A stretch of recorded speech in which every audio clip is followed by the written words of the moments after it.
Assalamualaikum warahmatullahi wabarakatuh. Alhamdulillahilladzi arsala rasulahu bil huda wa dinil haqq liyudhhirahu 'ala ad-dini kullihi walau karihal musyrikun. Asyhadu an la ilaha illallah wahdahu la syarika lah wa anna Muhammadan abduhu wa rasuluh. Saudaraku seiman, se-Islam yang dirahmati oleh Allah, bekerja di dalam pandangan Islam adalah ibadah, sehingga memiliki tujuan yang mulia, target yang jelas. Orang sering mengatakan di dalam bekerja manusia kadang makan untuk hidup, ada yang hidup untuk makan.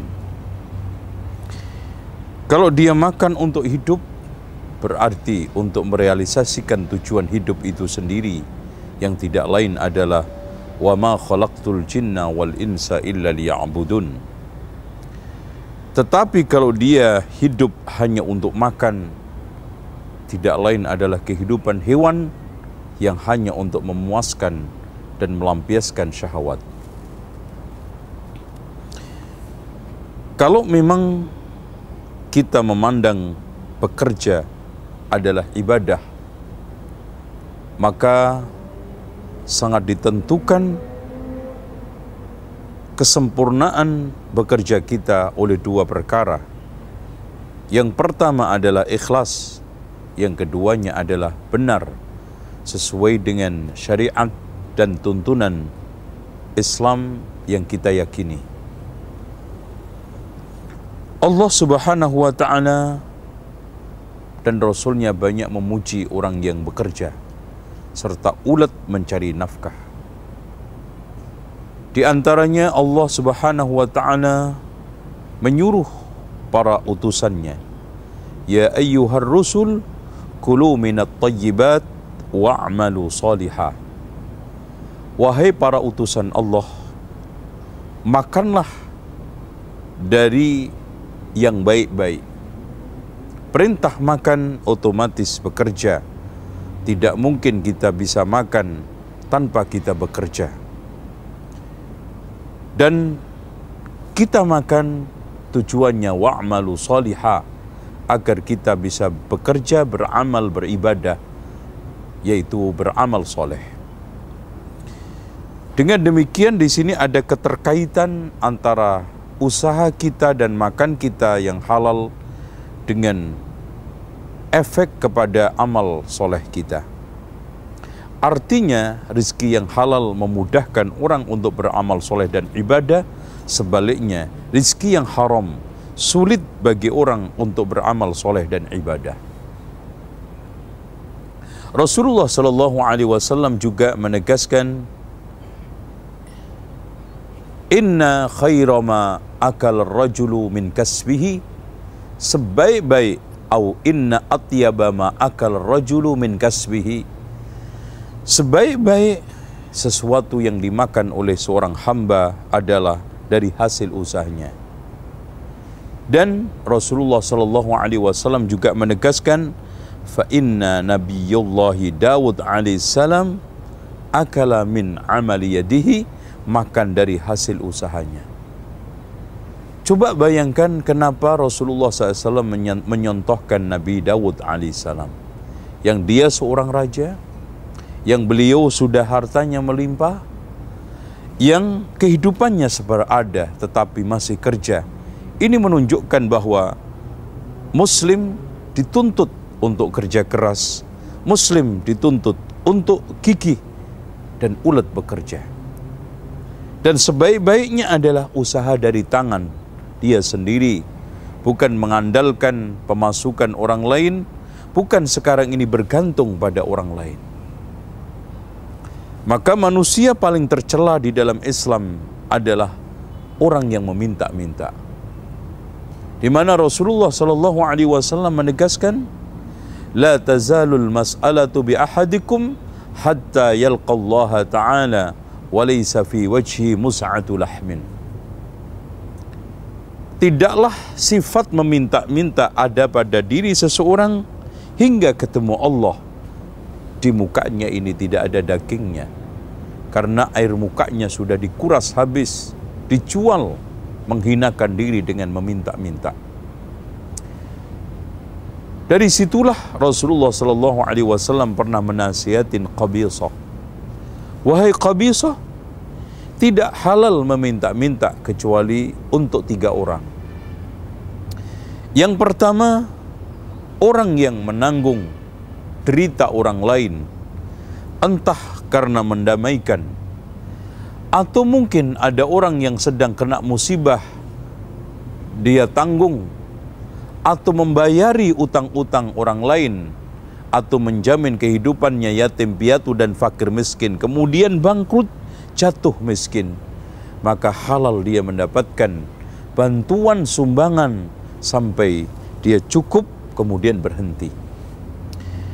Kemudian yang keduanya, orang yang jatuh bangkrut dari usahanya, menghabisi semua hartanya, maka dia dibolehkan untuk meminta-minta sampai dia cukup dan mendapatkan kecukupan. Kemudian yang ketiga, dia jatuh miskin. Kemudian disaksikan 3 tokoh masyarakat yang menunjukkan bahwa dia itu miskin. Maka pada saat itu dihalalkan, dibolehkan untuk menerima dan mendapatkan bantuan. Selain itu kata Rasulullah, wahai Qabisah, itu adalah haram dan itu sukhut, kotor, dan hanya membuahkan kotoran. Saudaraku seiman yang dirahmati oleh Allah, seorang muslim tidak perlu memandang bentuk dan jenis pekerjaan, gengsi dan tidaknya suatu usaha, tetapi yang dia pandang nomor 1 adalah halalnya suatu usaha dan bersihnya suatu hasil dari usaha tersebut. Karena pada dasarnya harta yang haram seperti babi, walaupun banyak lahirnya, walaupun nampaknya melimpah, tetapi akhirnya tidak berkah. Sementara harta yang halal seperti sapi, walaupun 1 lahir sekali dalam 1 tahun, tetapi banyak dinikmati orang, banyak melimpah di kanan kiri kita. Itulah watak daripada yang halal yang dibutuhkan oleh manusia, selalu diciptakan banyak oleh Allah Subhanahu wa Ta'ala. Bagi seorang muslim yang sudah terpatri saat subuh, setelah solat subuh, dia berdoa, Allahumma inna nas'aluka ilman nafi'a wa rizqan tayyiba wa amalan mutaqabbala. Ya Allah, saya mohon kepadamu ilmu yang bermanfaat, kemudian rizki yang halalan tayyiba, dan amal yang dia terima. Maka pada saat itu ikrar harus sampai pada implementasi. Rizki yang dia dapat harus disesuaikan dengan ilmu yang bermanfaat, yaitu agama. Bersih artinya selalu mengutamakan halal, dan kemudian pada akhirnya adalah amalnya diterima oleh Allah Subhanahu wa Ta'ala. Saudaraku seiman yang dirahmati oleh Allah Subhanahu wa Ta'ala, kita semuanya mengetahui bahwa harta ini hanyalah sekedar titipan dan tidak akan kita bawa selamanya. Saat orang meninggal dunia, menuju ke alam kubur diantarkan 3, balik 2, diantarkan 3, keluarganya, hartanya, dan amalnya, dan yang ikut adalah 1, yaitu amalnya. فَمَنْ يَعْمَلْ مِثْقَالَ ذَرَّةٍ خَيْرًا يَرَهُ وَمَنْ يَعْمَلْ مِثْقَالَ ذَرَّةٍ شَرًّا يَرَهُ. Barang siapa yang beramal baik, itu akan ditunjukkan oleh Allah walaupun hanya sebiji sawi, dan siapa yang amal jelek juga akan diperlihatkan oleh Allah walaupun sebiji sawi. Perlu diketahui, saat kita bekerja, saat kita mencari rezeki, saat kita sekarang ini mengais karunia Allah Subhanahu wa taala. Saat itu juga kita memegang amanah. Dan manusia bawaannya adalah serakah. Alhaakumut takatsur hatta zurtumul maqabir. Padahal serakah itu menimbulkan minimal dampak negatif 4. Serakah akan melahirkan kebakhilan. Serakah akan melahirkan pengecut. Serakah akan melahirkan kejahatan. Dan serakah akan melahirkan hasud. Makanya Rasulullah SAW mengatakan, yaqulu ibnu Adam mali mali. Anak Adam mengatakan, hartaku hartaku. Walaysa laka minal mal illa ma akalta faqad afnaita wa ma labista faqad ablaita wa ma tasaddaqta faqad abqaita. Anak Adam suka mengatakan hartaku, hartaku, hartaku. Sebetulnya kamu tidak memiliki harta yang hakiki kecuali yang kamu makan suatu ketika menjadi kotoran. Dan yang kamu pakai suatu ketika akan lecek dan rusak. Dan yang kamu sedekahkan itu akan menjadi simpanan kamu di akhirat. Dan bahkan akan dikembangkan oleh Allah. Di dalam hadisnya Rasulullah SAW bersabda, innallaha yaqbalu sadaqati al-abd biyaminihi, dengan tangan kanannya. Fayurabbiha, kemudian dia kembangkan. Kama yurabbi ahadukum fuluwahu, seperti seseorang mengembangkan anak unta dari kecil sampai besar.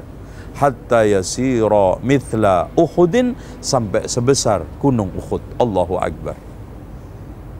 Dan sedekah dikatakan oleh Allah, yamhullahu riba wa yurbis sedekah. Hadis ayat ini bisa kita tangkap, siapa yang ingin melumatkan hartanya, hendaknya dia kembangkan dengan cara riba.